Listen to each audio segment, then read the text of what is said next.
আমি স্যার হত্যা এবং ধর্ষণ এবং হত্যা মামলার বিচার আমাদের দেশের সরকার দিয়েছেন, ঠিক আছে, সুন্দর একটা বিচার দিয়েছেন, এটা মেনে নেওয়া যায়।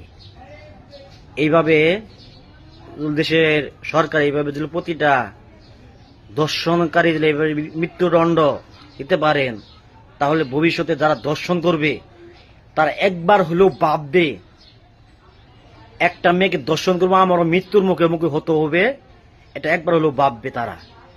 শুধু তাই নয়, নেক্সট টাইমে যদি অন্য কোন ধর্ষণকারী দেশের কোন ছোট এবং বড় বোনদের, আমাদের মা এবং বোনদের এরকম কোন নির্যাতন এবং ধর্ষণ করার চেষ্টা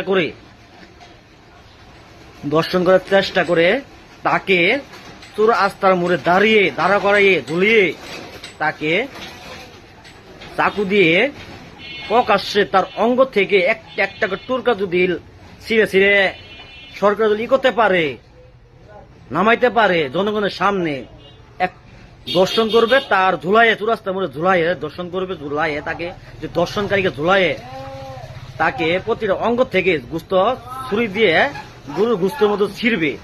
এরকম আইনগুলো সরকার করতে পারে, একটা আইনগুলো এইভাবে করতে পারে সরকার, তাহলে আমি বলে দিলাম দেশটা দেশ থাকবে না, দেশটা সুন্দরভাবে একটা দেশ হবে। দর্শনকারীদের এরকম একটা বিচার করেন সরকার, মাননীয় প্রধানমন্ত্রী, তাহলেই দেখতে পারবেন দেশের জন্য হত্যা, ধর্ষণ, শিশু ধর্ষণ, নারী নির্যাতন সব চিরতরে বন্ধ হয়ে যাবে। দেশ এমন একটা বিচার প্রতিষ্ঠিত করেন যে বিচার বাংলাদেশের মানুষ যারা ধর্ষণকারী তারা ভয় এবং আতঙ্কে থাকবে।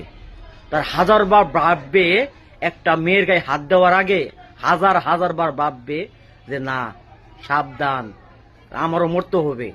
দর্শনকারী এটা যাতে ভাবে, এমন একটা আইন করেন, তাহলে দেশ উন্নত হবে, এছাড়া কখনোই উন্নত হবে না।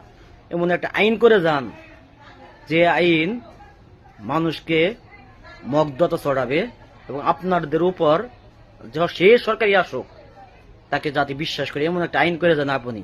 আপনাদের কাছে আমার সকলে এটাই আবেদন, ধর্ষণকারীরা কঠিন ভয় পায়, যাতে আমি স্যার মতো আর কোন ছোট বোন, বড় বোনেরা যাতে দর্শিতা না হতে পারে এবং হত্যা না করতে পারে। ধন্যবাদ।